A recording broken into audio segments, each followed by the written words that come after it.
So dear listeners or viewers, depending if you are listening to us or watching us on YouTube, welcome to Origin Podcast, brought to you by the Global Exec and broadcasted from our lovely podcast studio here in Kalin in Prague.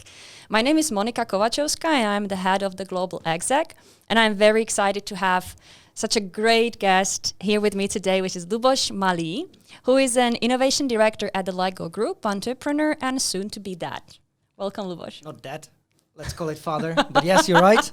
That's what I'm going to be soon. Excellent. Thank you so much again for coming here. Luboš, this series of podcasts by the Global Exec have been designed as a platform for industry leaders to share their career origin story and to inspire other professionals to think a little bit differently and expand their horizons. So welcome again. And probably to start with, I would ask you, what is actually our origin story? Do you remember that? Well, that's a responsibility now, because whatever I say, as you said, could be broadcasted to business leaders and, Yes. and soon to be business leaders. I think you were very good at contacting me via LinkedIn a couple of times, and I was very good at not answering. Actually so ignoring me. Yeah. That was the right beginning. And then once I realized, oh my goodness, that's reached a certain level of ignorance, which is not something I would like to spread around the world. And almost immediately I found that we've got a similar wavelength, if I can say it this way. So I think I somehow overlooked the possibility to turn that contact into meaningful conversations a little bit earlier than that. So yeah, maybe I should officially, for the first time, apologize for ignoring you, or maybe the other way around, thanking you for all the patience. Maybe that's the right way to put it. And here we are a couple of months later in a podcast studio after a couple of projects we run together. So thank you so much for accepting that and for replying and for meeting us today again. Luboš, when we had that discussion before and doing our preparation for podcast for you, it was very important that the listeners or the viewers kind of take away something after this podcast. What it would be? So firstly, maybe where does it come from? Yeah, but I mean, every second you invest into something like listening to this podcast is important, because you're rarely given back the time. So I just thought it would be good to make clear what I would like to share as a part of the last, how many years? Oh my goodness. Of those years that I spent professionally and personally on this planet. So I summarized it in 3 points, and I would maybe like then also to hear from you, since we can't I'm the only one interact with here. the rest at the moment. If those points somehow make sense, and if they are clear throughout the interview. So one is that I think we focus a lot on what we do, and a little bit less on who we are. And I call this topic for me something as a systemic building of empathy, because I've seen so many plans on the wall with, let's do A, B, C, D, and finally a building will be built or innovation will be tested or something like that. But in the background, there is very important topics which are just not visualized. And it seems that if it's not visualized, then as if it didn't exist, then it didn't exist. So I think putting this part of me into the spotlight, I think it could be inspiring also for the others. The second one is trust your internal alarms. I guess I'm 37 now, and since I will be dead around 140, that's my expectation. So I will still see a lot of these little moments, and firstly identify or feel that the moment is very important. It could be a minute, it can be a dialogue, it can be something that happens, and identify that this is important. And also then handling these important moments which you haven't planned for instance. So I think trust your internal alarms and how to build them. That's also a topic that I like exploring. And finally, whatever you do, I call it turn off the lights when you're leaving.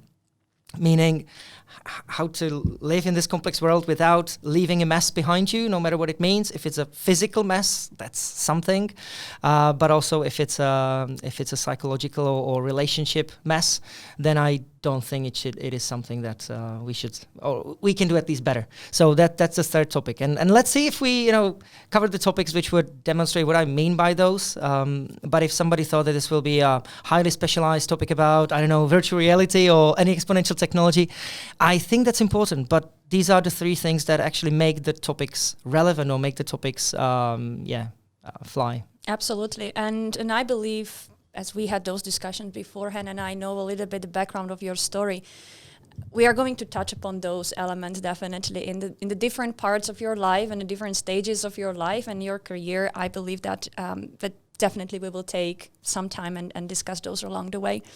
So to start with, really your professional journey or your professional career started at around the year of 2008 when you started working at Procter & Gamble. And if I'm not mistaken, you were still studying at a university, which was the Institute of Chemical Technology. Yes. So can you just very briefly, or not even briefly, you can broadly, tell us a little bit more about how you started and why you actually decided to go and work for Procter & Gamble? I know that there is a story behind that. Yeah, I might even say that. I think my professional career started with Tycoon Transport. I don't know if you remember that. That's a computer game.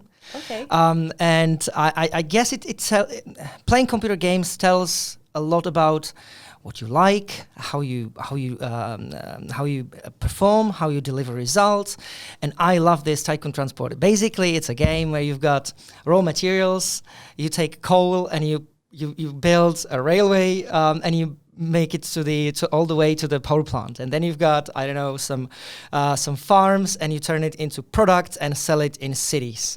So I would say back at that time it was it's a computer game, but then I realized no, it's a supply chain. That's how people call it, and I can turn various raw materials into products, sell them, beat competition. So it was like a simulation of life. Well, that's probably overestimated, but I really love that, and therefore I would say I started seeing, how dashboards are important, how managing bottlenecks is important, and then I'd say a bit coincidentally, I ended up in the Institute of Chemical Technology, where it's the same. It's a process. You need to get some raw materials. You need to turn them by processes that you hopefully can measure into something meaningful, and then that's it. I'm since my age of something like 15, I'm still in Tycoon Transport, unfortunately. Yeah, and so that was the kind of background I had in my mind, and I always loved craftsmen when they can turn by their hands and do something physical. So factories, manufacturing sites, warehouses. That was something which is important, maybe because I'm not that good at anything to do with hands. I'm typically better at thinking than doing things manually. So that is the background. And when I started looking into so that's me, the Institute of Chemical Technology, but I realized that I'm not really a chemist. I'm not really an industrial engineer who would be glad to focus on the specialization and go deeper and deeper. Sometimes I realized that's cool, but what is outside of it? What is marketing about? What is sales about? And simply broadening my perspectives rather than deepening them. Yeah. So and I realized that would be cool to find a company that would have to do something physical, so some product related, and that was again a little coincidence, I think, because soon after the Velvet Revolution, my father he used to have a company. That was focused very much on power plants and any kind of industry building, and they were doing the engineering stuff. So when Mom was somewhere out, he had to take care of me. So he was taking me with him to these construction sites. And one of them was in Rakovník. That was the P&G, Procter & Gamble manufacturing site. So somewhere deep down, there was this stamp that yes, it exists. And that was quite an important message, because I liked it back then. I think I was not thinking about anything related to work when I was 6 or 8. But yeah. So when there was this choice, I immediately said, P&G sounds about right. So let's try that. And I was quite impressed by the first few touch points with the company, and I joined very gladly. Excellent. And what was your first position there? I know that probably you started somewhere in a fourth grade at university already, right? Yeah. I thought it would be cool to do some project, which is very much practically oriented. So you've got a list of projects that the university offers. So I created my own project. That's what I like. When you've got some kind of frame, but you have a mandate to change it. And luckily enough, I had always people around me who were fine with it. So I joined for a specific project, which was to find some productivity around manufacturing lines. Oh my goodness, that sounds like a completely different person than now. But so that was it. I had my papers, my pens, stopwatch, spying on people, what they do, what they don't, what they should be doing, what is efficient, what is not. If they're doing 16 steps, can it be 9? 12 seconds, that's too long. How about making it 8? Yeah, so all stopwatch, all timed. And then there was a proposal for this project. And it was, let's call it successful, but I think we will soon get to that. The definition of success is weird. Mm-hmm. It was successful because 19 people could have been sent home because their jobs could be optimized. And I realized, cool. So this is the project. So that was like me being 24 and suddenly realizing that the mathematical programming and statistics and all the sophisticated approaches are working. Yeah. Of course, you can always ask the person in the manufacturing line. That's what I didn't know. And then I realized that it's sometimes easier than to have a matrix of formulas to simply ask, hey, how would you do that better? I would just stop doing this. Yeah, cool, thanks. Project done. But so this was the first I would say work. Mm-hmm. Other than, of course, having my own little project as a tennis school. But so this was it. And then they offered me a part-time job, but that was already 60%. And it was called nicely Plant Productivity Leader. I think that was created probably because of me, because I like the word plant, productivity, and leading.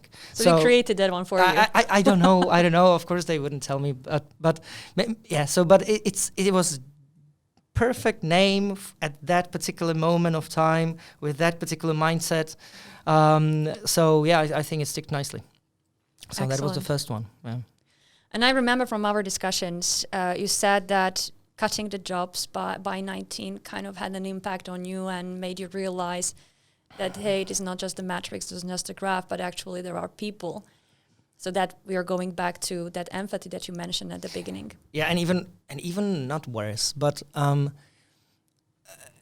people with difficult stories. So difficult. I'm not saying that all those 9 are difficult stories, but if you think of your social bubble, and I grew up in Prague, went to one school, other school, secondary school, which also you had to pass some exams, then university. So you're in a bubble where you do not see the kind of, I don't want to overestimate it that I would anyhow understand those social bubbles, but people who are really sometimes uneducated have troubles all over the place.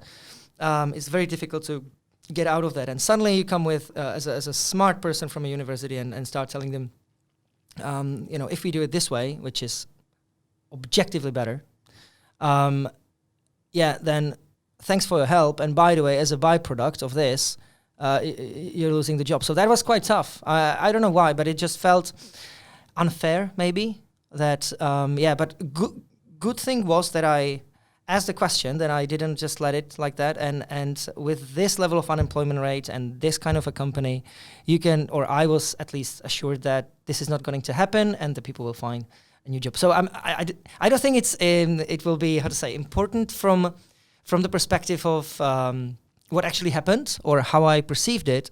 But I think these are the little moments. If I had my kind of life journey, I think this is one of the things that I would reflect probably the most when you realize that, that's just a different social bubble and you don't understand it at all.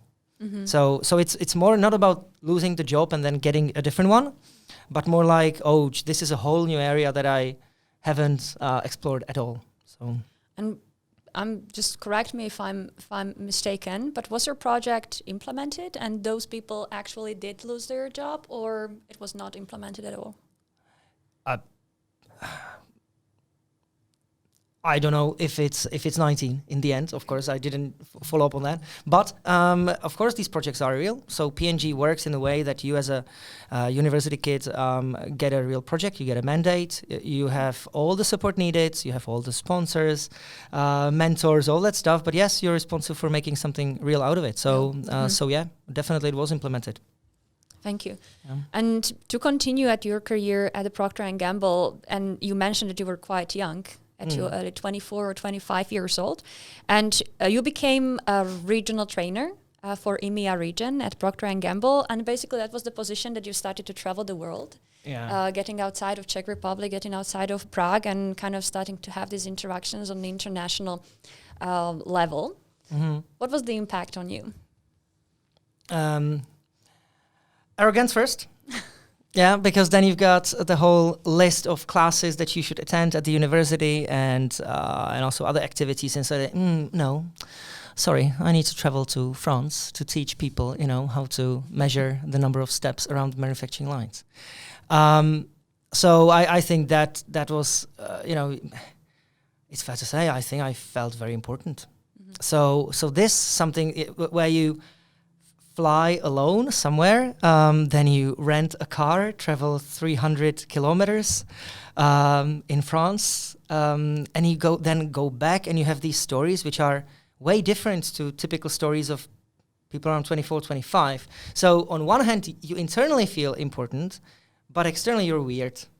So I think this mixture was there for sure. And also it again added to this topic of, there are very different people. And even though I think I was back then good at math and statistics, you realize, but nobody gets the point.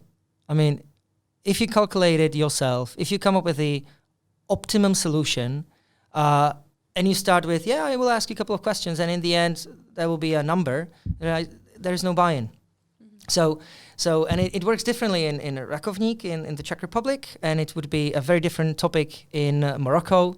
It would be very different in France. And as you travel, you realize, all right, I need to schedule the workshop differently. I need to use different sentences, different vocab. I guess my English was also different, and the English of all the others were also different. So you lose a lot of communication somewhere because we just don't speak that language that well. So there's so many aspects.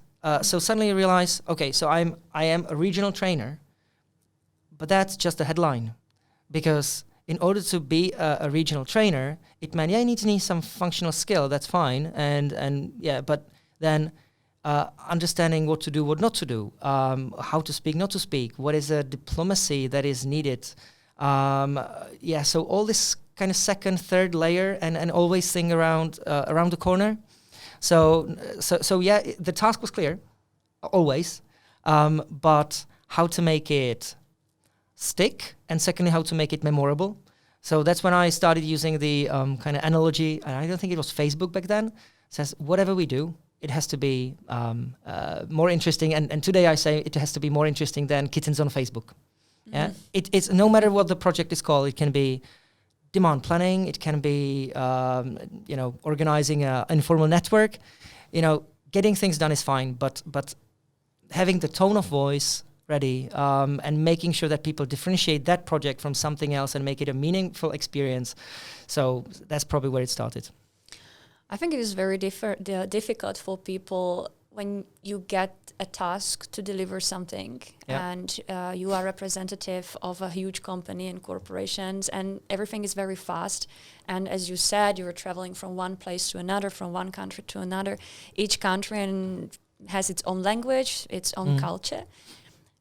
So you had this task, and you said you have to be successful, but what was your preparation for that? Or how did you make it work for the people in different countries to make yourself understand, make the project successful? What were the tools that you were using? Was there any preparation that you did beforehand? Was there some meetups or preparations with the people on the ground? Were you traveling there a couple of weeks ahead? Or So, of course, at the beginning, you've got these tools which tell you, what is your plan? Show me step 1, 2, 3, 20, 25, 26. What will happen if step 6? So this kind of, I would say, disciplined preparation. That's fine. But also fair to say that I made so many mistakes, beautiful ones, sometimes rude, for sure politically incorrect. That's how you learn a lot. I think I offended a taxi driver in Morocco. I think I almost was kicked out of that of a restaurant in Egypt. It's not because of wrong intentions. It's just because I always thought, I'm here to learn. So it's fine to make a mistake, and if I do that, I will very gladly apologize and reflect. But unfortunately, I can't pretend I know everything. I'm just 25. I'm trying my best. Please live with that. So this kind of internal zen or confidence might be, I don't know. That leads you to very fast learning curve. But looking back, I just think I was so many times an idiot. but the point is that if you're an idiot once, that's fine. If you're idiot twice or three times in the same moment, that's weird. So I just hope that I do not repeat the same stuff again. Yeah, I understand. Yeah, everybody does, right? As you said, it is a learning curve. Yeah, that will be a source of good stories. But maybe not for today. That's yeah. My goodness. Next podcast. So you stayed at Procter & Gamble for 3 years, and after that you decided to leave. Yes. Which might be kind of surprising because it looks that you had a nice position, global position, and you just decided to leave. Can you tell us a bit more what was behind that decision? If the first topic was more about systemic approach to building the empathy, which I thought is the kind of first point, and we'll probably get to that more. This one is about those little moments where you start being in positions, in situations where something is wrong. I even now cannot explain what it is. If it's abstract topics like your internal values do not stick, we can call it that way, or if you just sum up little seconds where you would do things simply very, very differently. In that case, it was more of a kind of personal mismatch. So if I should say I left P&G, I don't think I actually did that. Back at that time, I would probably explain it that I left P&G or P&G left me. I don't know, whatever.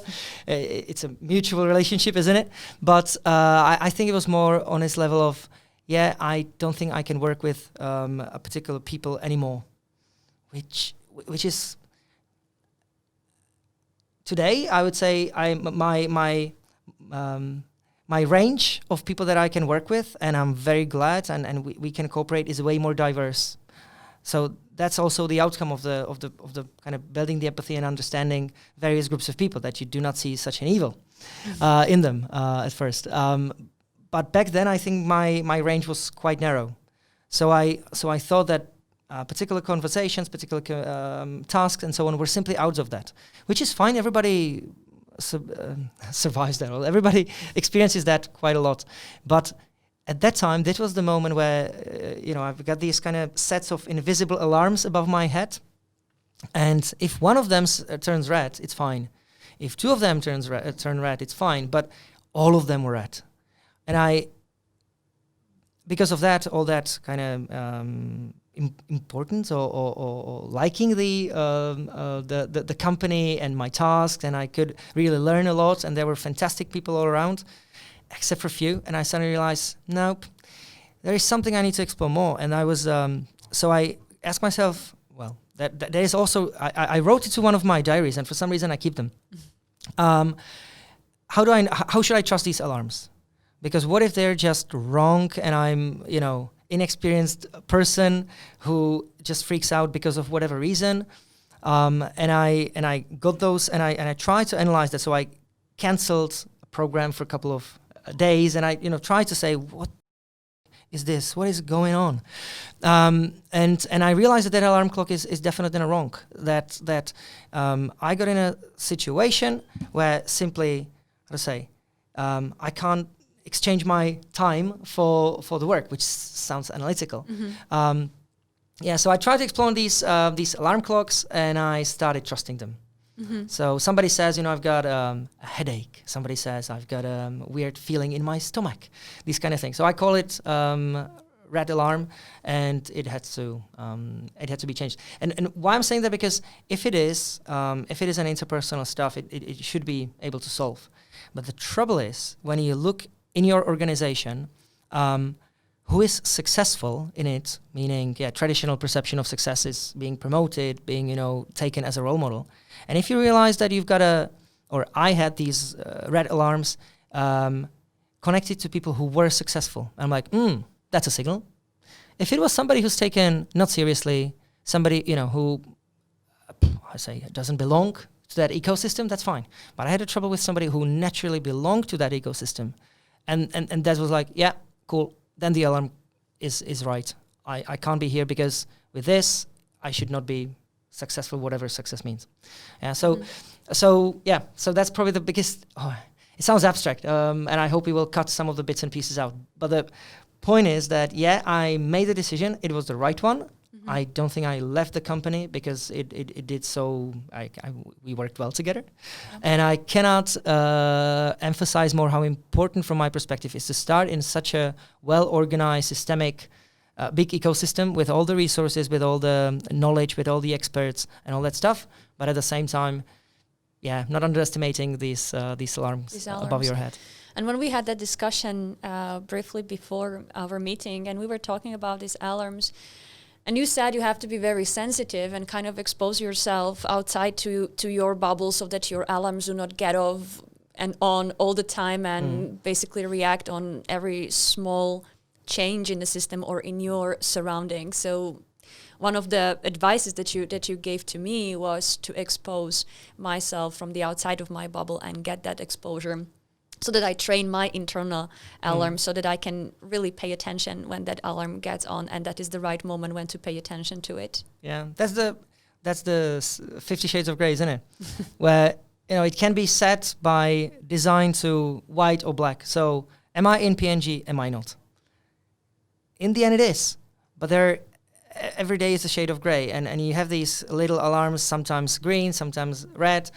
And I would say the more you try various communities, various backgrounds, the more you see, if that red signal is really a big one, or if it's just a minor stuff somewhere on your dashboard, just showing you the speed doesn't necessarily mean it's just an information. But if it's, I don't know, way above, then it probably should slow down. So for me, this is it. And I met, as a member of the rock band, that's a different community.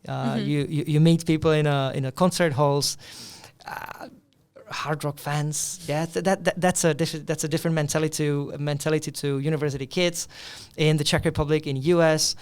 Being a member of a tennis club for a long time, you can see also the people who often meet and form some kind of community. So I think I was member of so many different groups of people.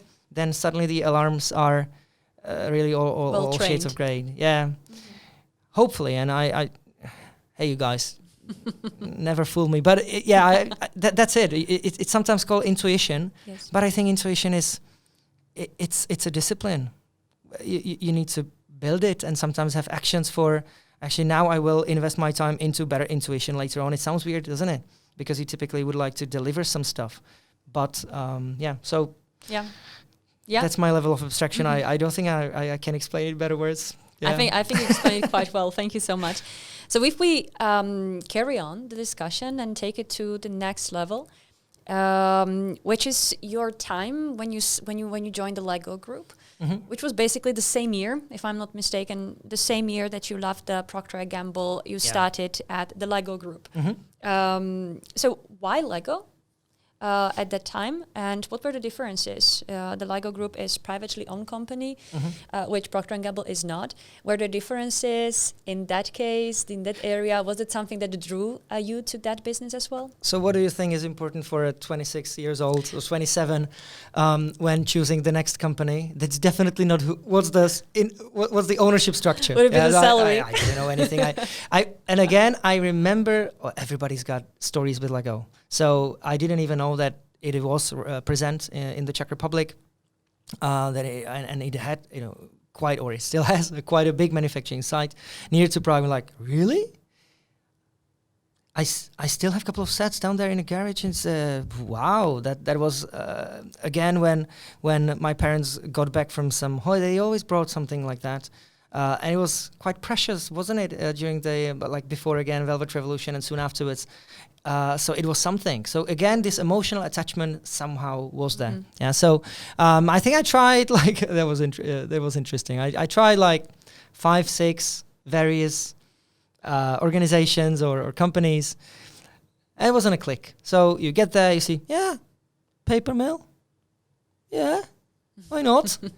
Even though I was producing fabric enhancers in P&G, I still don't know what is that good for, but but you get to the system and you greet people and you just somehow the atmosphere. feel the atmosphere. Mm-hmm. Do you belong there? Do you not? It's like coming to a restaurant or to any place. Am I part of it? So because the company is not, or even this room is not the table, the computer, the microphone. It's more the air. And the people in it. Yeah, and the people in it. And you suddenly realize, I do not belong here. And then I came to Lego.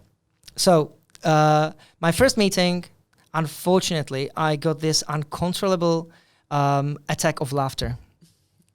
Yeah, so that was a disaster. Okay. From my perspective, I couldn't stop it because from my perspective, I got from a very, very systemic, delivery-focused, organized company into something where I couldn't describe by words. It was, oh goodness, hopefully nobody listens.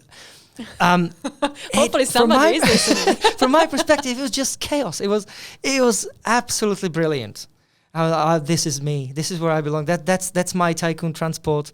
And people in it were just fantastic. They were smiling. They were reacting on your expressions. There were colors around. So it was very lively environment just for the. It sounds weird if love at first sight, but yeah, something like that. But in a more down to earth. More down to earth way. So yeah, that was it. And then so I applied for a position which I kind of thought that could be a good starting point. Lean officer. I didn't know what lean is as a kind of, Lean Six Sigma and all these. Now we know. Now it is a very popular topic. Now it's way more popular. I didn't know it existed back then. So I had to learn fast. So I also joined the community of lean practitioners. And, the best way how to learn something is to just take a leap of faith. So I applied for writing an article and having some lecture in the topic I had zero clue about. And that forces you to learn fast. So I had something like 48, 72 hours to really. So I got, what have I done? And I was quite good at. I think my colleagues must have realized that So whenever there was a question, I just told them, sorry, I'm too busy. Just give me 48 hours. So, That was my perfect moment where I just learned that bit of the puzzle. And it's maybe oversimplified. Of course, I knew something because P&G can't leave you with. So I had a massive backpack, but the vocabulary, the informal network, different. What to do, how to speak the language, what is important, what is the business model of Lego. If you say one thing in one ecosystem is definitely not working in the other one. Now you start realizing, it's privately owned, so that's different. What is the financials, these kind of things? What is the seasonality of the business? It's probably different to sell washing powder to toys. So these kind of things were obviously very fast at the beginning, but also the whole spirit of, and I don't know if I could generalize, but these Nordic companies like IKEA, Velux, Grundfos, Danfoss, everything coming from Denmark. It's just a different vibe. And I realized that by, I had a very good, I call it mentor, leader, whatever we call him, David Prchala. And there was just interesting questions coming from him at the beginning. Something like, when do you plan to get this done? I said, Tuesday. Can you please do it on Friday? And spend those 3 days to make it stick. So do it slower, but better. I'm like... Something completely different than what you are used to. What is this? And you've got these little moments that are like, okay, this is a different style. Then the first feedback was, Lubos, you're sending emails around 10 p.m. So yeah, because I just think it's I want to get it done. Yeah, but that sets a very wrong example for the team. Like, say some more, and you start realizing that simply the cultural background is a completely different kind of. Yeah, it's not. If one is Lord of the Rings, the other one would be, I don't know, Alice in Wonderland.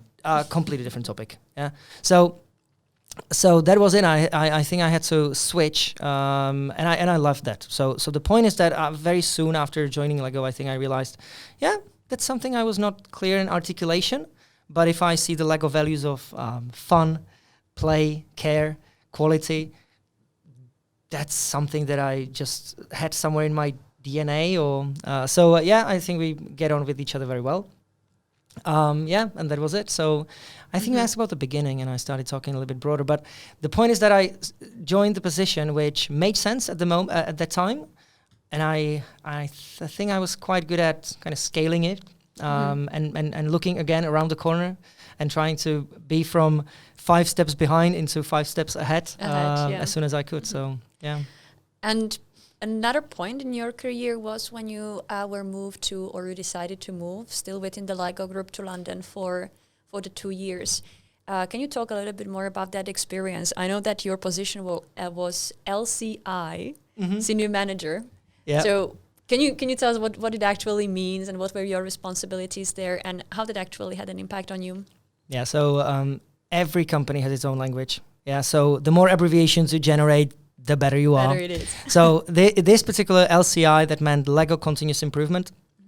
So it's in some companies it will be operational excellence, various kind of programs. So simply make sure that your processes work, that you're efficient, that you do not waste time, but also at the same time that the employee experience is good enough. So I would say there are a couple of ways of doing that. One is the more labeling stuff is always wrong. The technical one, so more approaching it through statistics and simply optimization of processes. So typical consultant's job, and the other way.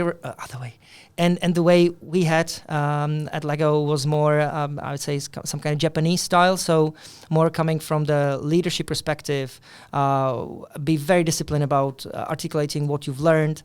So mentioning what are the structures needed, but also capabilities and behaviors. And I started observing and exploring more the topics of behaviors, because that's the kind of tone of voice. And yeah, of course, you can create a new Excel spreadsheet and stuff like that, but what is the behavior around that? What are the questions we should be asking? What is the things that we should not be asking? Yeah. And again, I had very good people around me, and I'm like a sponge. So if you ask me a question, I guess now I answered it partly like, one of my, I would say, a key person I've met in my professional career, Tony Riley, and a couple of more where I would say, again, at a certain moment, I just didn't know what they're talking about. But now I hope I can answer this question of how we approach it in a very consistent way. So I moved from that little marketing agency, which is a fantastic place. Everybody should be allowed to get there, but no, it's confidential. You're missing one of the best places in the world. And then I joined the big Lego, I called it that way. That's the true manufacturing. Shipping millions of Lego boxes in the Kladno factory, and at a certain moment, after a couple of I think it was 3-4 years, when I somehow learned and have grown as a member of this Lego continuous improvement community, not only locally but also globally, I realized, isn't there something beyond manufacturing? Isn't that something where that again, Tycoon Transport. So it's not only the manufacturing, you need to also sell it. You need to understand the marketing. So I started looking outside a little bit of this black box. And there was an opportunity to move to London, which was a brilliant timing.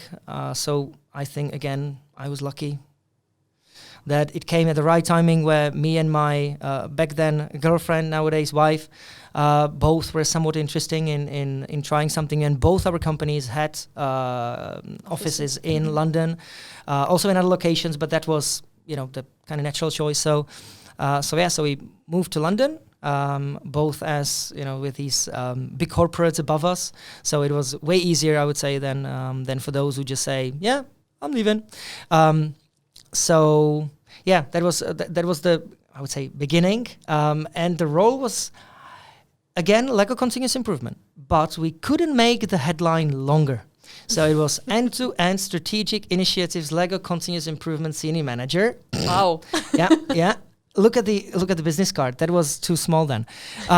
So that was it. But the point was to take all this good stuff that we've done on a, let's say, not only operations but also Lego-wide systems, processes, way of thinking, way of behaving, and can we apply it in real, not real, but big business problems. Okay. Yeah, like performance in one of the major market is not as good as we would like to have it. Therefore, what should we do? And suddenly you've got a portfolio of 120 projects that need to be done across all the business units, or you've got a whole set of parameters that make Lego competitive. And we call it operating model, but all the people from Bain McKenzie would probably know what this means. And yeah, we said we need a new generation because the world has changed.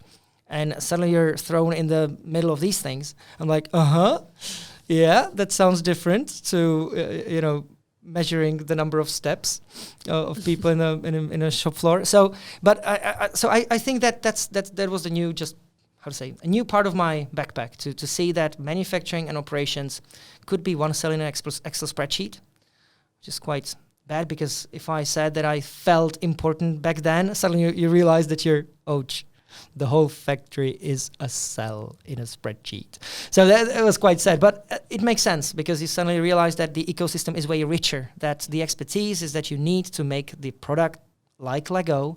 Oh, that's way more than just putting bricks into the box, and how many experts you've got around you. And I suddenly realized, ooh, this is different. And even it's a small company, it's just 20,000 people. Yeah, compared to Chinese Post of 1 million employees. So, so it's really small ecosystem, but still you realize how rich it is. So that was coming to London. I think was again the right moment, the right decision. Even though we had these questions of will we lose home? No, the word just expanded. So your home is bigger. The word is bigger. You realize that home is inside, not outside. If you've got a bag with everything you need, a couple of T-shirts, and you can travel, it's fine. If you're internally fine with that, you do not lose friends, nothing like that. We were online on a wedding. It was not even COVID. There wasn't even COVID, yeah. But and you just realize that all these internal fears and all that stuff, now that's artificial. You simply have it in your hands, and you can make it. You can make it incredible experience just by not, being defeated by all those little fears, because you can always get back. You can. That was the best sentence we said to ourselves. Look, why are we discussing that? This might be a problem. That might be a problem. Let's just do it. We can always pay for the flight ticket and get back in an hour. And you actually came back after 2 years, which was for me very surprising.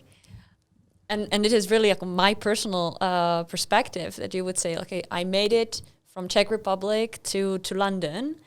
Probably the next step, logical step, would be the headquarters in Denmark. And on the other hand, you and your wife decided to come back to Czech Republic. What was the reason behind that?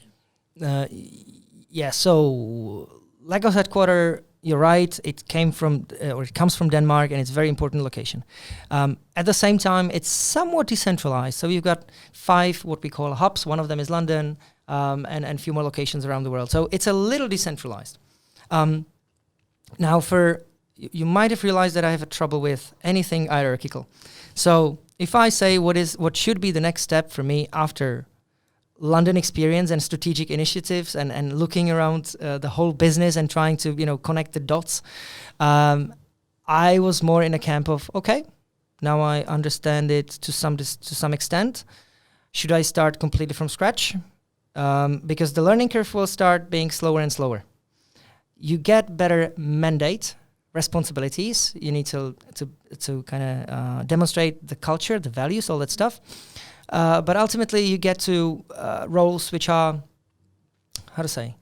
more responsibilities, but not that much learning. And it sounds, again, labeling. But back then I thought it is. So I was more thinking, if I should continue now, that needs to be starting from scratch. So that would be what I am very bad at, social media, for instance.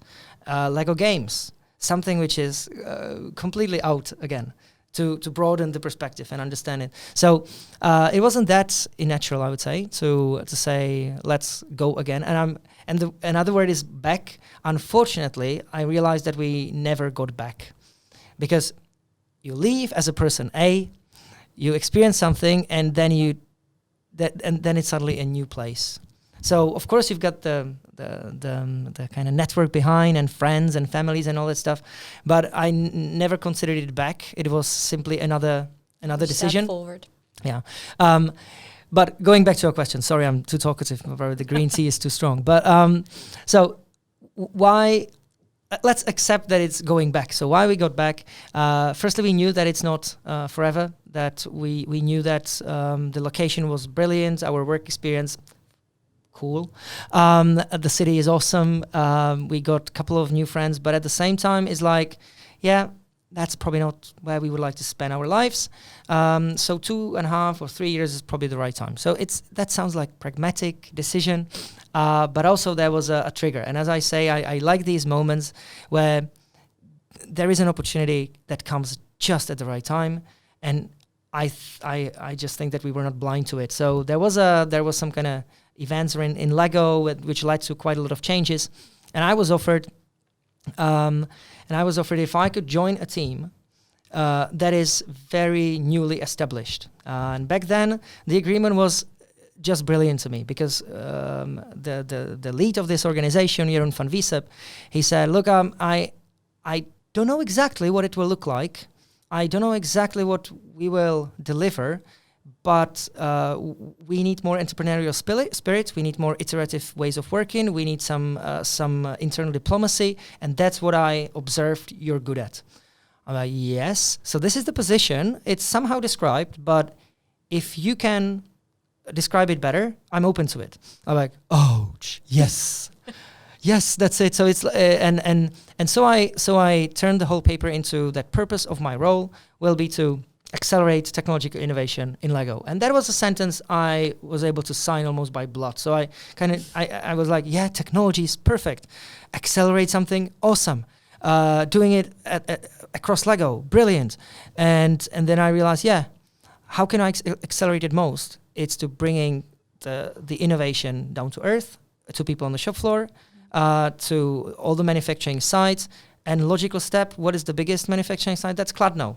So I'm like, nice. So what if we try to connect the traditionally very, very well-working innovation center in Billund with one of the key manufacturing sites, and creating something like experience center with specialists in it, and so on. So I think I got this opportunity as, yes, that sounds about me. So it was not too much of a decision as whether to move back, but it was more moving forward. And selfishly, I like this country and the whole region. And Kladno is a great place. So it combined the company needs, the business needs, my selfish, and also a little bit abstract or something as a bigger sense. So when I combine them, I'm like, yeah, sure, I'm going. So I would be very interested in hearing a little bit more about that transformation.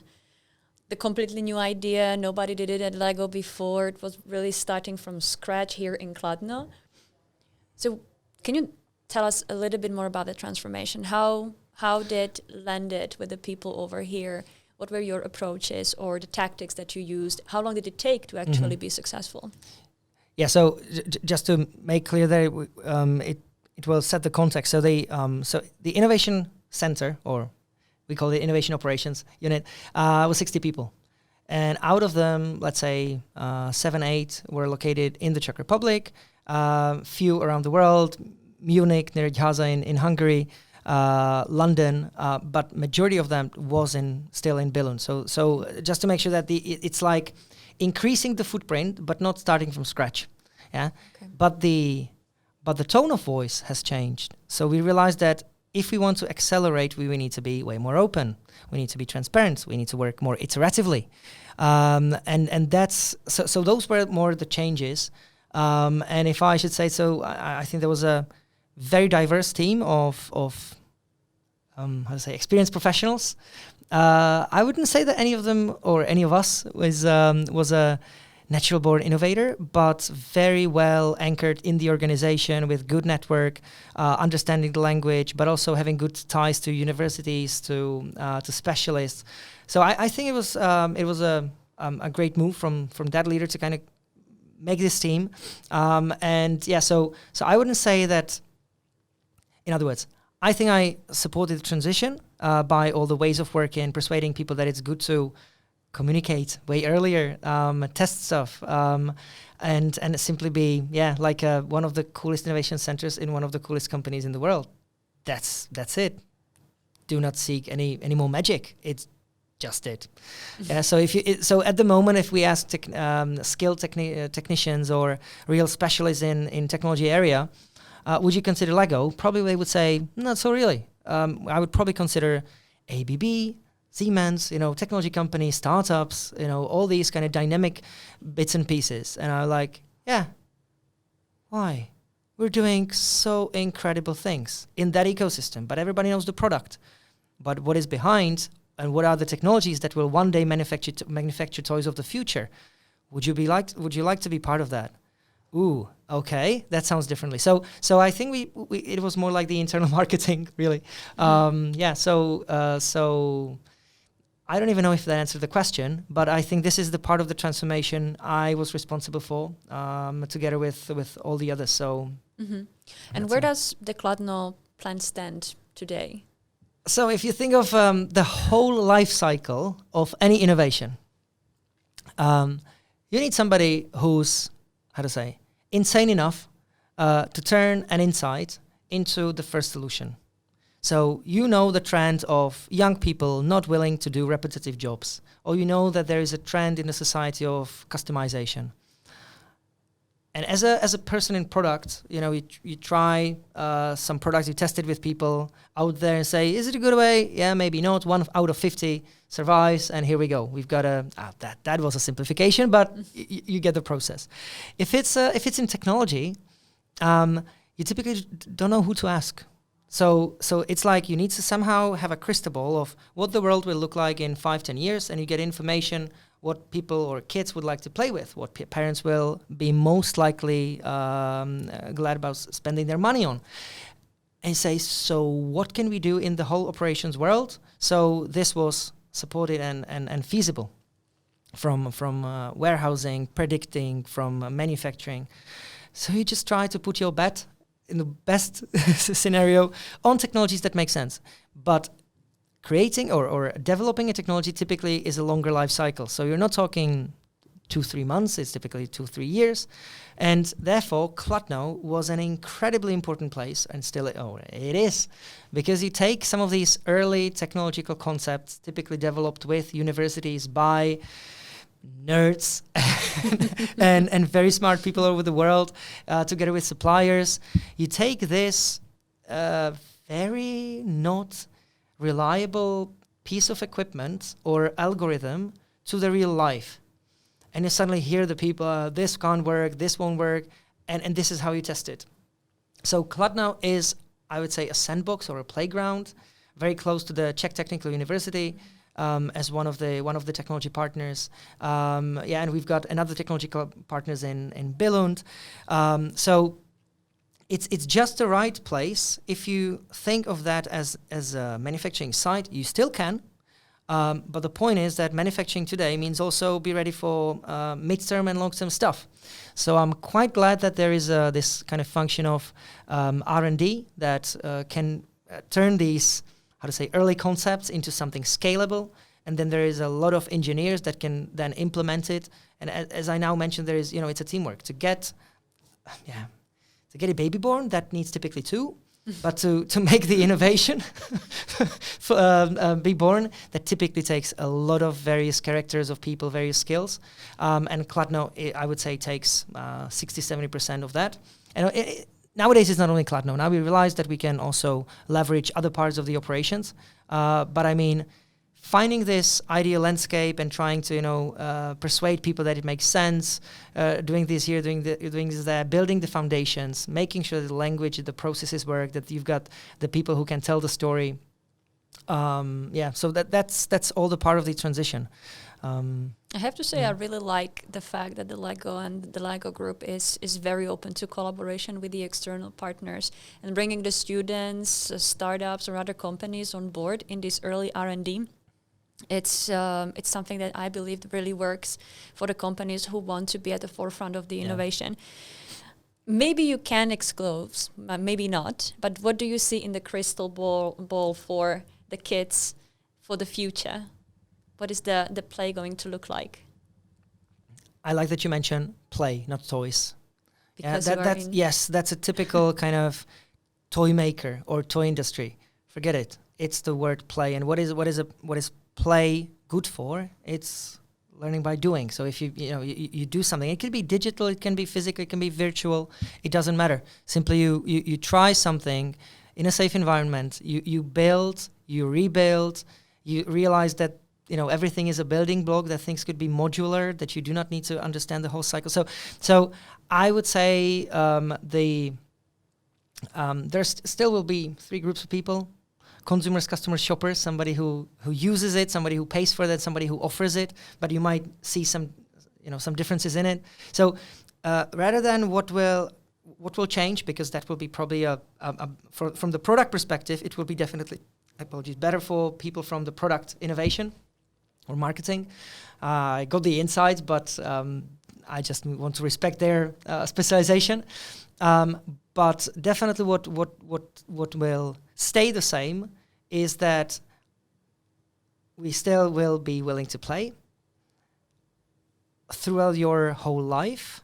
So I can imagine that we will perceive toys like, if you think of mindfulness exercises, it's more and more play. You can draw, you can do stuff like that. So suddenly the word play expands, not only physical, it can be voice, it can be many different things. From technological perspective, that's simple. We simply will have to be way more personalized, customized. You need to be center of that. So also the trends of sustainability, materials, I don't think it will be acceptable, and you can see that Lego is quite in front of the others when it comes to sustainability efforts. So these kind of global trends, which are relevant for pretty much everybody, that's the same for Lego. But for us, the word play and how that changes is significant. I think the key point in play, it has to be new and interesting. And if you asked kids 20 years ago, what does a word new mean for you, and what does interesting mean to you? So this is when the word play start changing. Nowadays, interesting would be eco, so circular economy, maybe different materials, maybe these kind of things, and you again need to place bets. So that's interesting. And what is new? Meaning, if you buy a cup of tea, what is the next thing you would buy? And you might be surprised how kids perceive this, how the perception of the word new changes throughout the time, and how the word interesting. So, on this level of abstraction, I can, sow the seeds. Because in the end, it's not about toys. We will simply see more digital toys, fine. It's not about play, or it is about play, but in the end, why play makes us engaged, why it makes us being in flow, shorter, longer, hands, voice, and now you can start just asking these questions and you will get to that. And you will learn by yourself pretty soon with your kids in the future, right? So what are they going to be playing? They will be playing with Lego, and you will see what the needs will be and how the needs will change, right? Depending up to him, her, whatever. It's of course it would be nice if they discovered the beauty of this, but if they discover beauty of something else, it's I will play for sure with that. So they will probably see their daddy doing it. Hopefully I will also let them play with me from time to time. So I will a little bit more stick with your work at the Lego Group, because I would be interested after basically 10 years that you are already now spending at the Lego Group. What are the projects that you are the most proud of? And are there any projects that you would still like to see be completed or that are still unfinished? Sure. For the first time in this interview, I will just make it in bullet points. One of the things that I was very proud of was a conference that we've done in Kladno 2015-2016. It was called LEDI, Lean Differentiation Innovation, and one word that starts with E. And that was, so I was very proud of that because it was the time when I clearly signaled, yeah, we've grown a knowledge base to a certain level, and now we need to look outside. And we started opening the ecosystem to people from the outside. Normal conference, nothing really, how to say? Groundbreaking. Nothing groundbreaking. But for us, I think that created some kind of community around that. So that was 15-16. Secondly, I really believe that bringing the experience center to Kladno and placing all the exponential technologies very close to the shop floor, to people that will be using it in a couple of years, showing that it will happen. I don't know when, maybe January, maybe February 2029, it doesn't matter. While walking to the canteen, you will pass 3D printing machines. You will pass Industry 4.0 exhibition. You will see all these things which will most likely come your way, and you can start getting these signals that it's happening. So, I mean, if one of our value is care, then bringing Experience Center as close to the final users as possible, it's something which I hope will continue. Then, when it is this kind of business-related stuff, as I mentioned, one of the things that gave me and hopefully the company a lot was the project when we had to analyze our mistakes. Lego was almost about to bankrupt in 2004, and then it was double-digit growth. The company, was just flying, and there were the whole books and case studies written about it. So it was great to be part of it. And suddenly you've got a moment where this changed, and we got into not a problem. It was still growth, but it was, we call it a slower growth than expected. And suddenly the whole, mechanism changed. You need to find the root causes. You need to identify the right projects, and then talk to people who might not feel the sense of urgency. And that was such an awesome experience. So yes, this was a very good experience. Then these exponential technologies. Over the last 2.5 years, I learned so much about, building additive manufacturing from the colleagues who were working on it, demand planning and artificial intelligence. Back then, 3 years ago, I just thought, that's sci-fi. No, it just works. And what the collaboration behind this looks like, how many different people you need to connect. But I would say, and I would say that the last one I would like to mention for me is the slightly controversial in our latitudes, but it's diversity and inclusion, where I joined the Global Diversity and Inclusion Council. That's a body helping spreading the idea of inclusion at the Lego Group. And that was, again, oh my goodness, such an important thing for the future, to set the right narrative, not to fall into this kind of fake messages about what it is not, but getting to the root of it, and being able to turn the kind of difficult, complex topic into something that people would say in the end, ouch, so this is it. Okay, I do not have to be in an extreme mode of either supporting every molecule supports, all the topics, up to I hate it, how is this a topic? So bringing people closer to each other and making the standard deviation of opinions lower. Oh, that sounds technical. So that's something I believe we're doing. It can be always better, but I think we found the narrative and the approach that makes sense the most. Mm-hmm. Not being easy, that's not for sure, but this project of DNI, I think it's incredibly important. And is there anything that you didn't manage to finish, or something that didn't go through? Didn't get the approval? 80%. I mean, because if we're talking about solutions and results, many of it just didn't meet the final line.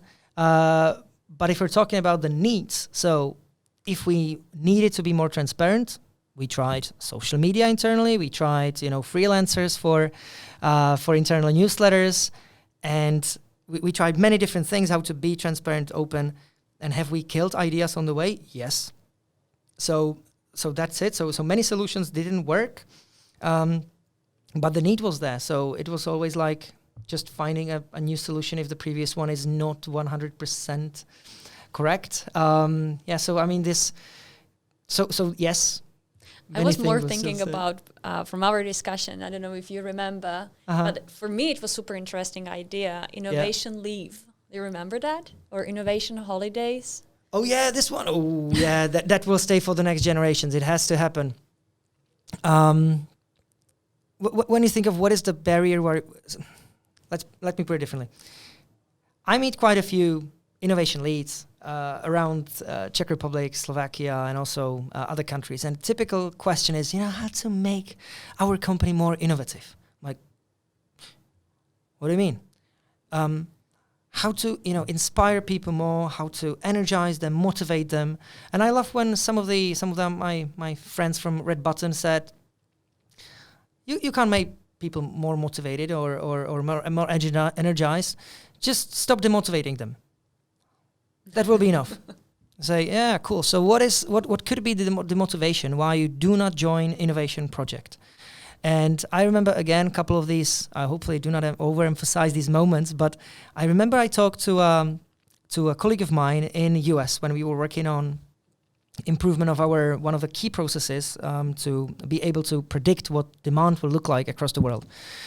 And she was part of this innovation project full-time. And one day she was like, oh, I'm too busy, I can't manage that, I do not sleep. Like, what do you mean? You have this project and that's it. No. I keep on working on my previous job. I'm like, but that's not the point. I mean, that's impossible. You can't sustain this. And she was like, yeah, but firstly, I like the people. And what if I will stop? What if I will not be good at that? Is there any protection? Will I get that job again after this project? I don't know. So I can't lose that. Well, she just said it in different words, but you can hear the kind of internal fear of missing her friends and colleagues, and secondly, not being as important as after the project. I'm like, okay, what can we do with this? And so the idea of innovation leave came up because the best thing we can do one day, I guess, is, do you have an idea? Do you have a project in mind? Can you win some investor money? Can you come to an event where you will explain this and people across LEGO will tell you, oh, yes, that's it. And we want you as a founder because you've got the energy, you've got the idea, you understand the context. Therefore, you should be the CEO of this micro company. And we will do what? We will give you some money, give you some time, and we will protect your job. Isn't it what maternity leave is? Please focus on the child. Make sure that it's the best citizen ever, that he or she is ready for surviving in the society as best as you can. And the key moments are the first couple of months. So be there, focus, and do not work. Even give us back your computer. So the same for the innovation. What if you've got this little child somewhere in your head and it needs to it needs to be born. Mm-hmm. Yeah. So you've got and if we tell the same to some of the employees, I'm not saying everybody, but there is a small group of people who are not satisfied with the status quo, who have these ideas, and you tell them, we give you 6 months, 9 months, job protected. We will find some temporary temporary backup. And this is your child. At the end of it, and this is the difference now. You can leave the child, leave the innovation. Let's forget about the metaphor. You can leave the innovation in the company, and we will start benefiting from it. Or you can have a spin-off. You will leave LEGO Group, and this is your project. You are the CEO. We can get some share if it makes sense, and if it's not, then it's yours. Become billionaire. Why not? Or thirdly, you will realize that the idea was good at the beginning, but really is not viable, desirable, feasible, anything like that. And you get back to your original job with a hell of a new experience. as an entrepreneur. So that was an idea that where I was waiting for a process of Universal Leaf, which is now in place, and I'm so glad we've done it. So older people can basically stay with their kids around the world for some time.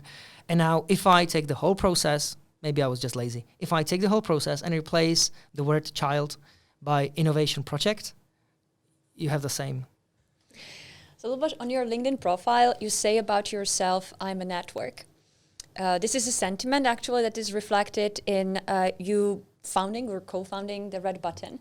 Can you tell us a little bit more about these initiatives, these projects, the vision, mission and the vision of that project? Okay. Again, sorry for not answering immediately, but firstly, the context.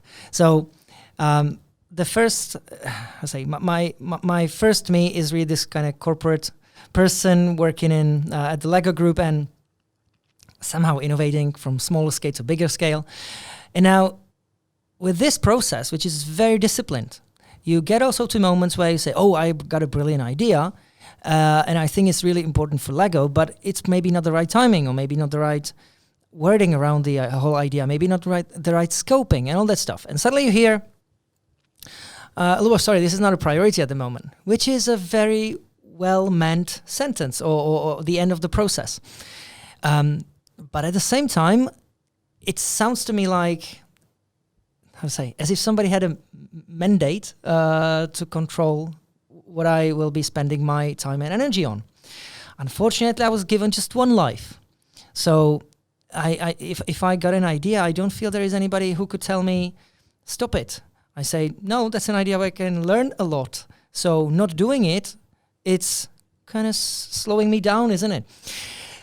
Weird to say, I know that this is, we can analyze that, we can do anything, but the point is that I've gotten to some of the points where I thought there are important things to tackle, dealing with sustainability, trying some new organizational models, simply things which are maybe not the direct focus, but long-term wise, and this is my assumption, but long-term wise would help us much more than improving some of the operational process, for instance. So I started looking if there was this, let's not focus on that now, and we might see in the future, which in corporate language is forget it. So it started like 2015. Maybe nowadays it would be a little bit easier for me to make those decisions or influence thanks to the network and so on. But back then, the thing how I reacted was, all right, if you think it doesn't fall under this umbrella called the Lego Group, then maybe there are other umbrellas.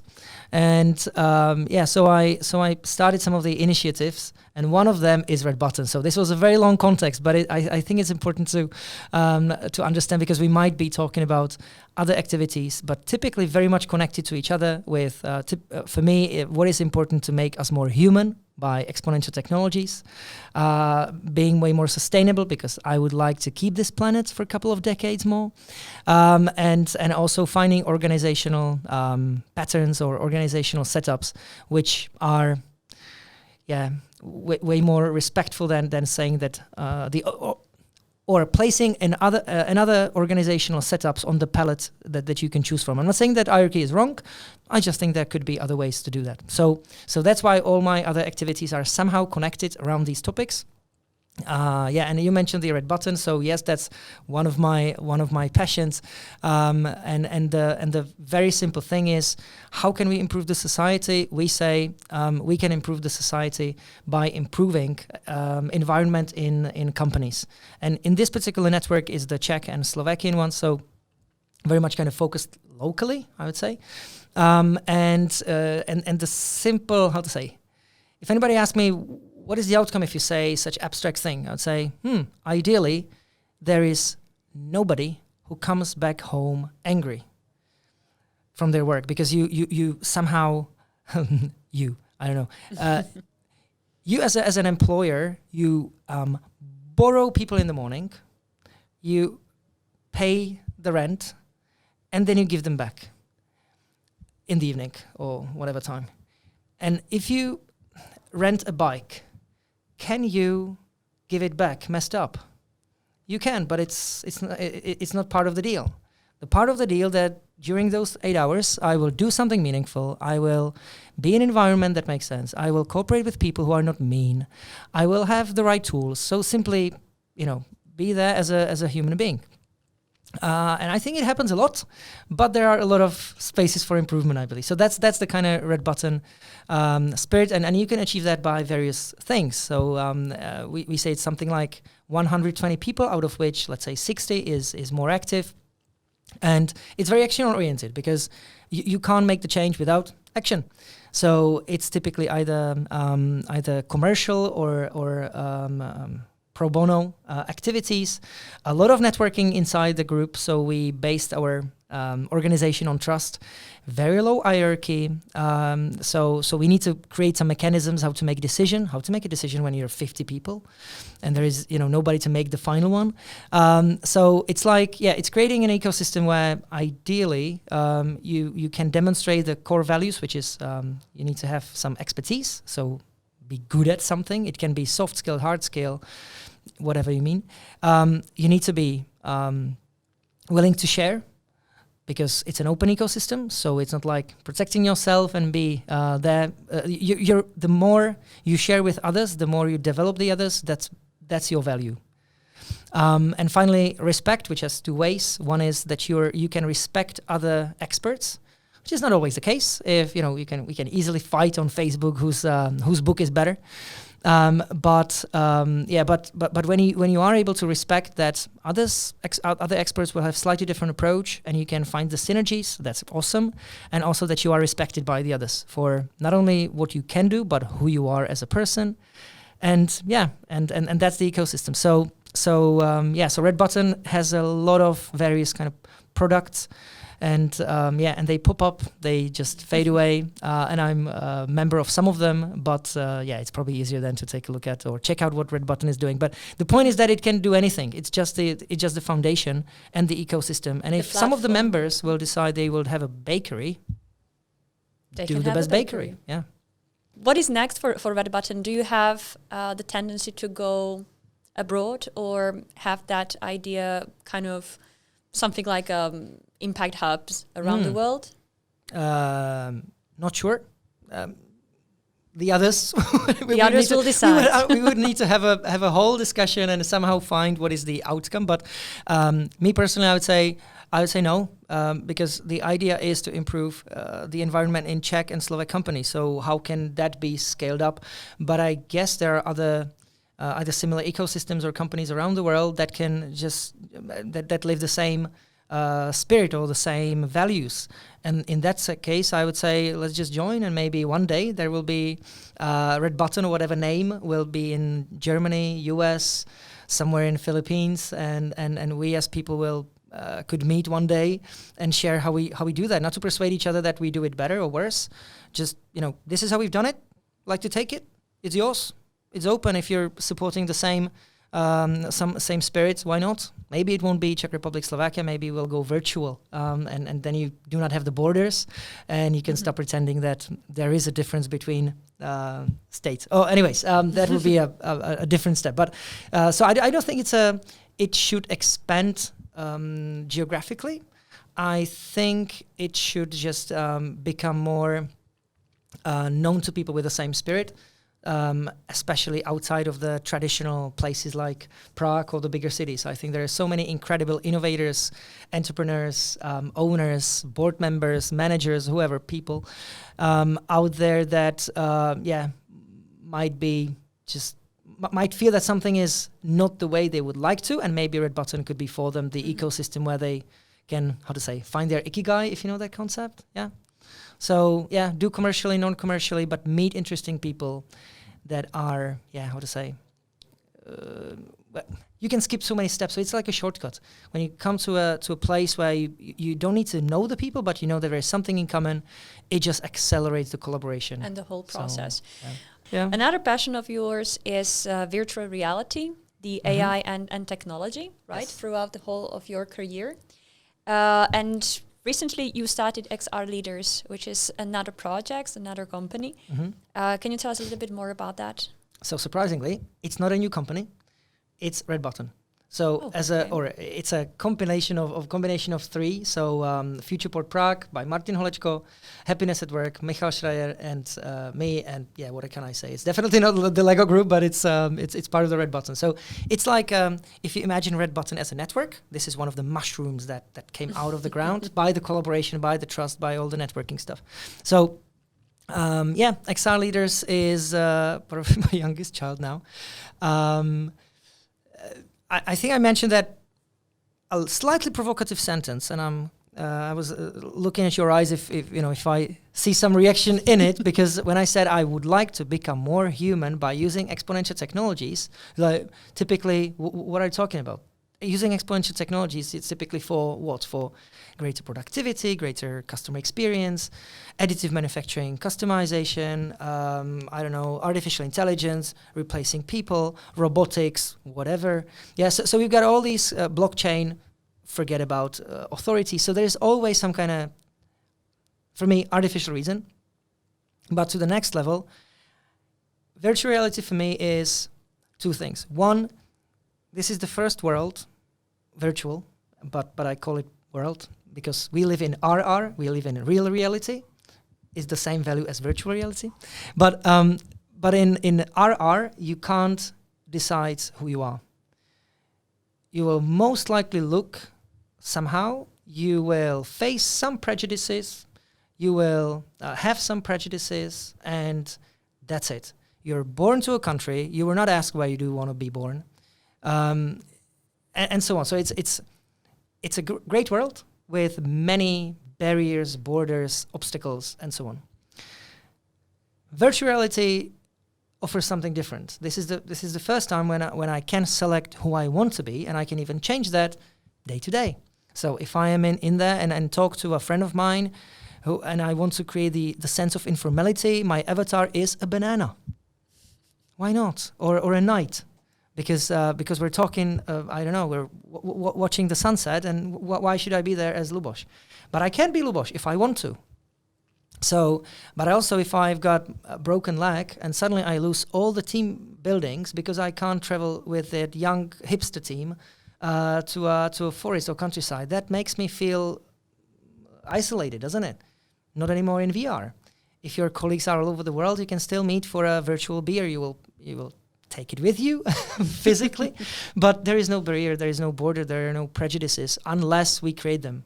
So VR for me is ultimate freedom. That's the abstract thinking. Now, the practical one, I just think that, it's not okay to travel to Singapore for a 2 hours long meeting, is it, from a CO2 trace? It's not okay to, after your university studies, you can spend your life literally sitting by the computer with your mouse in your hand, solving backaches by physiotherapists, and so on and so on. That's not okay. We should get back to move in. So virtual reality is typically voice operated. You do not type, write, anything like that. It's immediate contact. So if you're placing a post-it saying, in a collaborative workshop, you say what you want and it's there. You move your arms, move your legs. You do not sit unless you want to. You can again choose. So for me, it's also bringing the kind of knowledge-based work back to manual in some sense. It counts calories to me. So I know that after working for a couple of hours like this, I've done my workout.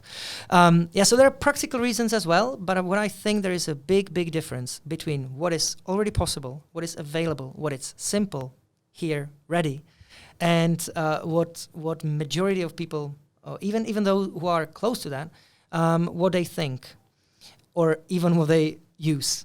And the fact is that exponential technologies are called exponential because they're fast. So if you have your opinion based on an information a year ago, you might think that VR headsets are still expensive and it's only for computer nerds. No, it's cheap. It's if you think of your iWatch or anything like that, it's similar. So I like to bring this potentially complex, but in the end very simple topic to the people who make decisions. Because if there is somebody from learning and development coming to a CEO saying, we would like to do this in VR, and he or she doesn't even have the experience with what that is, the first question is, what? And that drains the energy of the specialist down. So what if we can make, and that's the purpose of XR Leaders, what if we can make the experience for those who make decisions, and they will hopefully, it will increase the probability if anybody from their teams comes and says, I see a potential in augmented or virtual reality, how about that? The topic will be the content, but not the media. Mm-hmm. Yeah, so that's what we're trying, and I think we're quite good at it. When we were talking about that, I really like that idea that you actually train the CEOs or the people that are leading the teams mm-hmm. and trying to get them on board so that they do not block any initiatives or revolutionary, let's say, put it into the brackets, mm-hmm. ideas from mm-hmm. the people below them or kind of discourage them. So that is excellent, and I really see the potential in that, especially some of our products is taking the groups around the world, right, to meet other professionals or to visit other companies. And what do you do with a person that cannot travel, is afraid of traveling or is disabled and can't travel? Yes. So in this case, you are really inclusive for the entire groups that beforehand were definitely not possible even to be our target or our market. And I'm glad that you mentioned, because typical question for any innovation is, what will it replace? Will AI replace people? Will VR replace POPs? No. It will just expand opportunity. So you will have, your palette will not have only green, blue, red, but it will give you an option to select, is it offline? Is it online? Is it virtual? How virtual? Is it completely matte, so you're not even respecting some of the kind of three-dimensional, so ground is underneath, sky is above you? Would you like to forget completely about that? Would you like to fly in a meeting? You can, but you now have, it just gives you a way more possibilities. But of course, I understand the kind of initial feeling of what will it replace, because you try to get back to what you know. But did airplanes replace cruises? No. Did cars replace horses? No. It just gave them kind of new meaning or new how to say purposes. So it's all media or tools that we're just developing slightly new ones. And now I will touch upon the last area of your interest, which is sustainability and diversity and inclusion that you mentioned at the beginning. And your last project, or at least the last project that I know about, there might be some other, and it is EarthNest that you founded in 2019. Yeah. This is an very nice initiative and passion of yours. So if you can give us a little bit background of that one. Sure. Again, the context. You probably realize that thinking about even smaller things as a complex issue is unfortunately my disease. But for this, I again had the idea of, look, we need to do something. There's so many topics like climate change and so on. I'm not in a camp of discussing why, what, the kind of abstract thinking. I'm like, cool, what if I can completely forget about that? Will I do anything wrong or worse than today if I make the world a little bit more exclusive? That sounds like low risk. Can I make it worse? Probably not. Can I make the world worse if I prefer slow fashion over fast fashion? Not every time, but can I do a little bit more in it?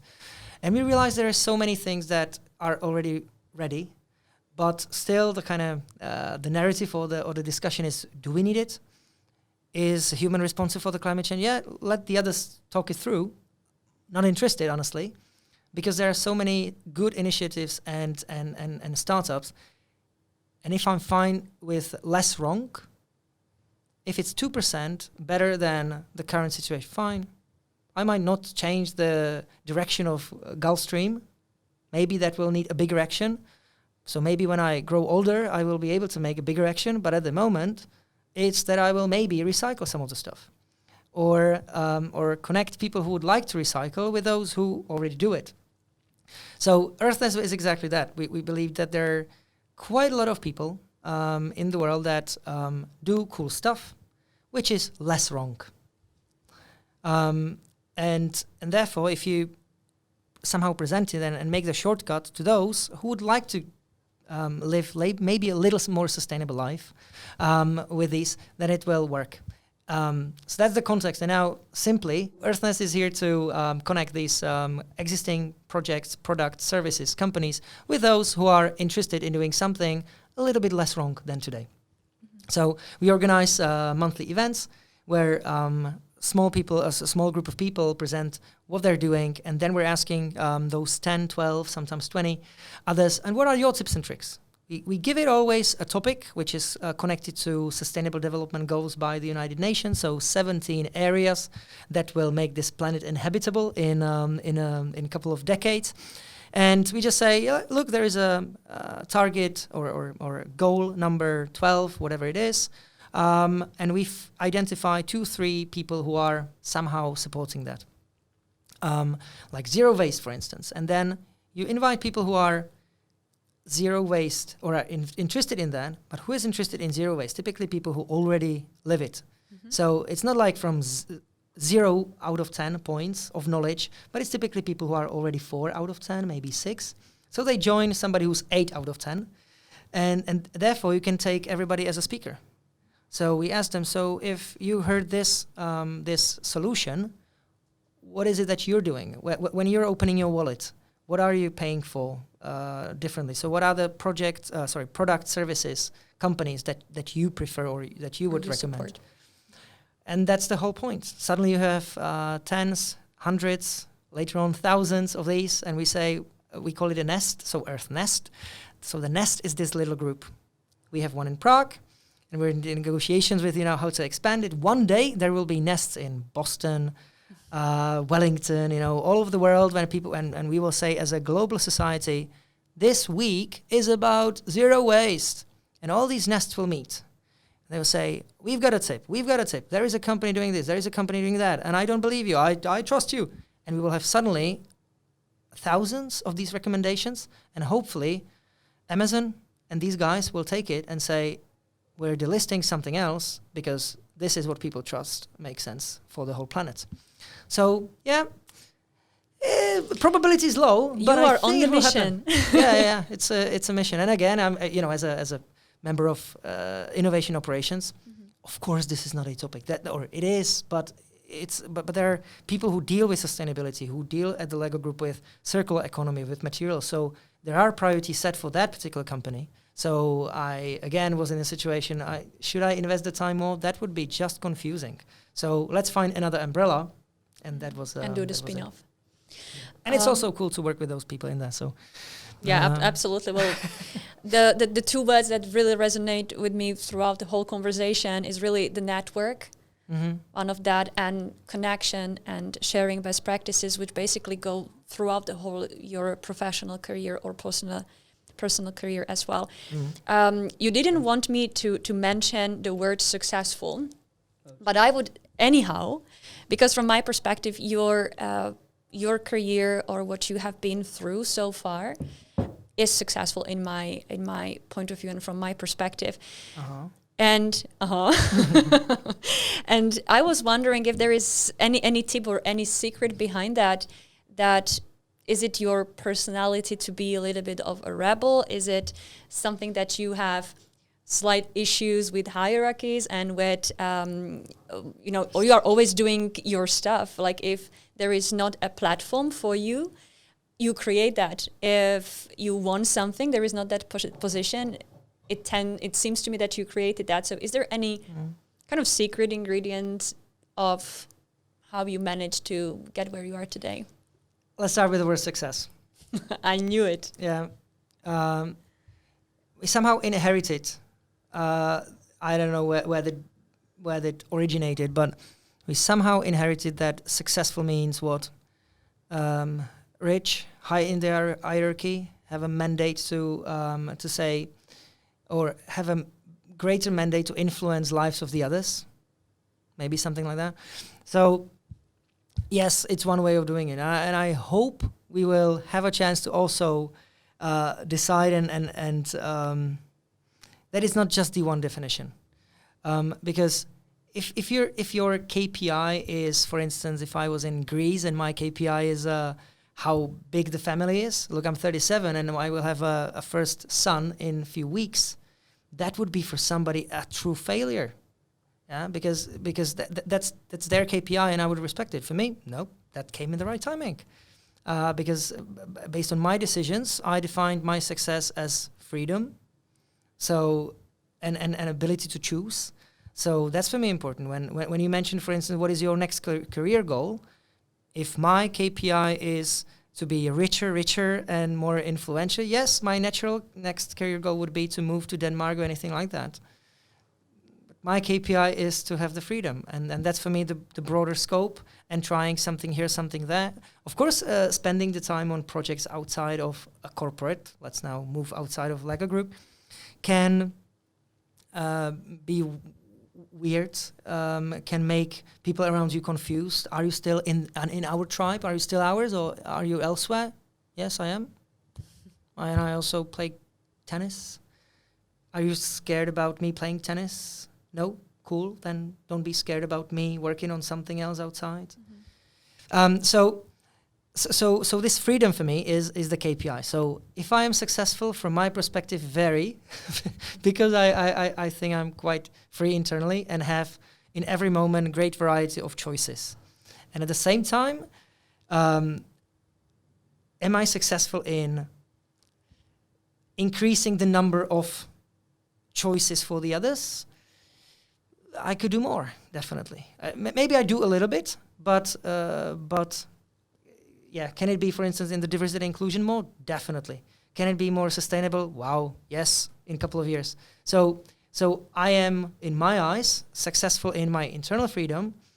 Am I successful in helping those who have the same KPI to, let's say, flourish a little bit more, and help and let them help me flourish a little bit more? I think that's a never-ending task. So the word success is a tough concept, because I don't know where the current perception of success, where does it come from? And maybe it would be different in India, maybe it would be different in China. So wherever I travel, I also ask myself, so who is successful in that particular context, and what is the similar stuff? Of course, we can find what is different, yeah, and that's probably where many of our little fights come from. But who is successful in Russia? What do they have in common with successful people in Czech Republic? Let's connect that. That's way more interesting than disconnecting. But so that's the success. I don't know if that answers the question anyhow, but it does. It does, because the freedom and not having the possibility of many choices, but creating for yourself the possibility of choices, that is basically up to each one of us, and that gives a lot of freedom, right? That you are not dependent on the on structures or on anything else, and you. But one part of the freedom is definitely money. So yes, it would be cool if our, level of income, if that's how we calculate it, if that has grown to a certain level where money will no longer become an obstacle. Yeah, like clothes is not longer an obstacle. Tea is hopefully not any obstacle. Sugar was very precious. Everybody's got it now. So if we can satisfy some of these things, I mean, that would be nice. But the freedom can be achieved definitely without that as well. So my KPI, that's the kind of construct is this, and that's maybe also why I think that natural connecting and creating open source systems gives way more freedom than the long list of things you need to meet before you're listed on Apple Store. Yeah. So I like these open things, and also I think that for sounds weird labeling younger generations, it might be a little bit more common because they live in games. They're not playing games, but living in games with their friends all over the world, or the number of those people is definitely increasing. So the whole concept of a country might be suddenly difficult, because why do I need to exchange money for money? How's that relevant? Why can't I have Bitcoin all over the place? So this so these things are important to me, because my construct comes from freedom and smoothness in collaboration and harmony as the ultimate measure. But if somebody wants to be successful, rich, maybe working as a CEO, perfect. If that's your KPI, I will make my best to help you achieving that. But you don't agree with me, I do not necessarily need to agree with you as well. We spoke how you started. We also dedicated some time to where you are at and what are your current projects. Mm-hmm. So probably I would finish with asking you about what is ahead of you. So what is next for Luboš? Now we start the whole topic. No. You probably got used to the fact that I answer somehow differently. What is ahead of me is definitely new chapters. That happens. But what I would like to always sustain is, I mentioned the word sponge or IM network. So I think I keep on meeting people who are either inspirational, good at something, or maybe bad at something. That's cool as well. But simply the range of people that I meet, that's something I would like to continue collecting. Yeah. So if somebody likes to collect objects, so I keep on collecting interesting people, and what I like is I can always find a one feature or characteristic which is good to remember. So I mentioned a couple of the names, and I could continue with almost the whole Red Button and like 10 to 15 people out of that definitely who cross the border of being colleagues to something like mentors, sponsors, whatever your friends, something like that. So what I would like to continue is this collecting these collecting these good attributes, or at least from my perspective, and somehow become richer and richer by expanding the network. So that like who I am, I think that will probably stay very much the same. So if it's what is ahead of me, I have 37, 140. So I have something like 103 years of collecting people throughout my life, and hopefully taking the good stuff out of them and modularly plug it in. Yeah. So that would be it, and hopefully also recognize. Thank you for.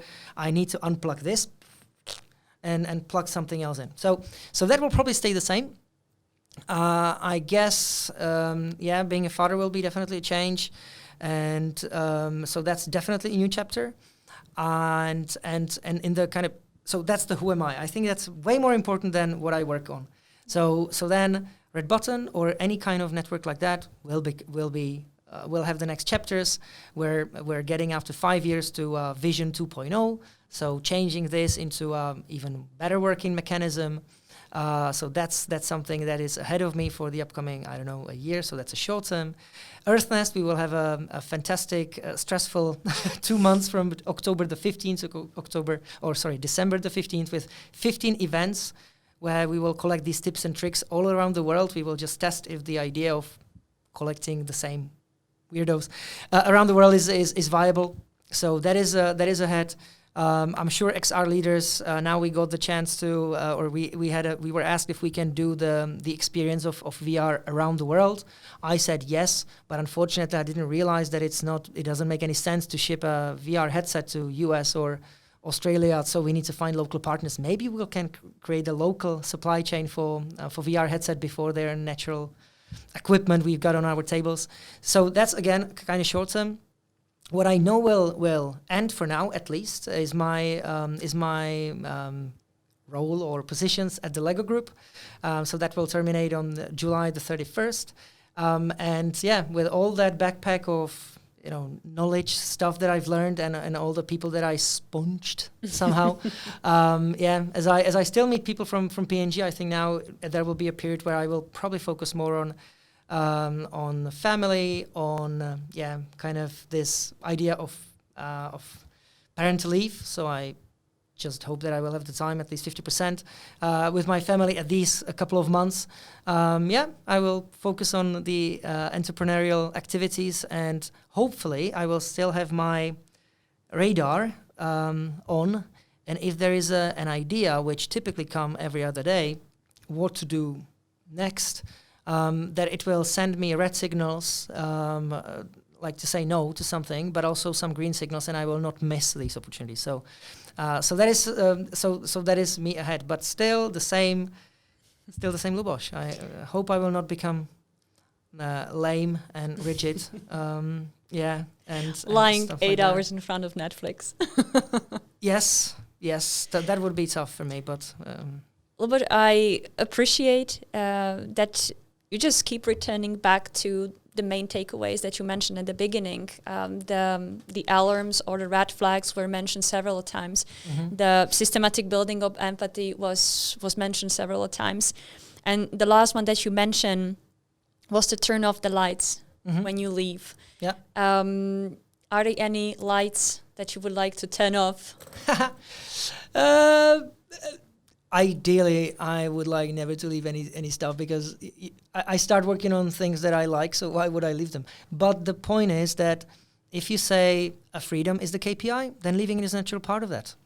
Because otherwise you get stuck in your own things that you've created. So I try to like them, but not love completely, because then it would be really scary to leave. So for me, the turning of the light means also that you take the idea to a certain moment and build a team or enable. I can't build a team. I'm not a empower the team. Yeah, simply. Yeah, you start seeing that there are people who are interested in a similar idea as you have, and suddenly, so therefore, it's a logical step to say at a certain point, would you like to take it from here? Yes, no, why? Because this one is okay. Can we do that together? And as of the moment, if you feel it's done, can it become yours? It will still be mine. It doesn't mean that it's like handover, but it means that there will be a bigger family taking care of the idea. So yeah, turning off the light for me means typically make the stuff either kill it. Sorry, this project just doesn't make sense, and I do not have any of them at the moment. Or making sure that there is a new, oh my goodness, how to say that, a new owner, but that sounds corporate. Yeah, people who have energy in it. So if I made the choice of this is something that I will spend my time on, again, time it will never be given back. So this is the area where I like to learn, explore, but also deliver. Anybody around who with a similar mindset, feel free, it's yours. And play with it. And play with that, yeah. Play with that. That's probably the best explanation, because, yeah, that's turning off the light. Hopefully also with some relationships which are continuing. So it means that some of the projects might now lie in hands of the others. But still, it's nice when they call me and ask, I'm in a situation, I don't know really how to approach that. Say, yeah, cool. What are the basics? Let's get back to them and we somehow sort it out. Luboši, thank you so much for this lovely conversation. I really hope that you enjoy it the same way that I did, and I hope that also our listeners or viewers did. If you liked what you've heard or what you have seen, please let us know. We will be very grateful for any kind of feedback. Like us, share us, leave the comment anywhere where you can find it. Follow Luboš Malý on LinkedIn. He's a source of incredible inspiration. Do not write him emails because he do not reply to the emails. Mm-hmm. Right? It might happen, but there is an auto function to set it to trash. So exactly. So unless there is an exception, so I need to know that I need to place a person to the exception list. So this is usually followed by a SMS. Luboš, please, can you just pick me from the trash and reply to my email? Yeah. Also, please follow the Global Exec. We will be very happy to have you in our network, and we always are interested in expanding our network and add some interesting, inspirational people who can inspire each other and share best practices among themselves. And basically there is everything that is left. My name is again Monika Kovačovská, and thank you for your attention.